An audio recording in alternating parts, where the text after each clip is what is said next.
ઠંડીમાં તસ્કરો બેફામ. શહેરામાં એક જ રાતમાં 3 મકાનના તાળા તૂટ્યા, લાખોના ઘરેણાં, રોકડની ચોરી. ગુજરાતમાં શિયાળાની કડકડતી ઠંડી વચ્ચે પંચમહાલ જિલ્લાના શહેરામાં આવેલા અલગ અલગ વિસ્તારોમાં 3 મકાનોની તસ્કરોએ નિશાન બનાવ્યા, જેમાં શહેરાના green park society, Marutinandan society અને વ્યાસવાડા વિસ્તારના 3 મકાનોના તાળા તોડીને ચોરોએ ઘરમાં પ્રવેશ કર્યો અને સોના ચાંદીના દાગીના સહિત રોકડ રકમ સહિતના મુદ્દામાલની ચોરી કરી તસ્કરો પલાયમાન થઈ ગયા.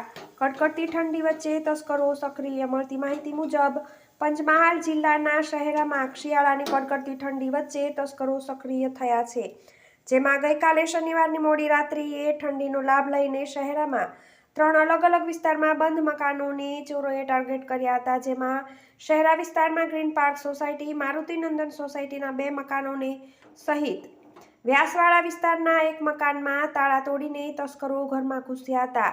આ પછી મકાનમાંથી સોના ચાંદીના દાગીના સહિત રોકડની ચોરી કરીને તસ્કરો ભાગી ગયા હતા. ગ્રીન પાર્ક સોસાયટીના 1 મકાન માલિકે કહ્યું કે અમે નડિયાદ ખાતે લગ્ન પ્રસંગમાં ગયા હતા. મારા સ્ટાફના માણસો વહેલી પોરે ઉઠીને દુકાને ગયા હતા. ત્યારબાદ 9 વાગે મારા માણસોને ઘરે જવાનું કહ્યું હતું, તો જાણવા મળ્યું હતું કે મારા મકાનનું તાળું તૂટેલું હતું. આ પછી તેમણે અમને ફોન કરીને જાણ કરી હતી, જેમાં અમે તપાસ કરતા જાણવા મળ્યું કે ચોરોએ અમારા મકાનમાં ઘૂસીને મારા નાના ભાઈનું લગ્ન માટે રાખેલું 26 તોલા જેટલું સોનું અને 700 ગ્રામ ચાંદી સહિત 7.85 લાખ રોકડ ચોરીને ભાગી ગયા. સમગ્ર ઘટનાને લઈને અમે શહેરા પોલીસને જાણ કરી હતી. પોલીસે સમગ્ર ઘટનાની નોંધ લઈને ચોરીના મામલે વધુ તપાસ હાથ ધરી. TV18 news, Panchmahal.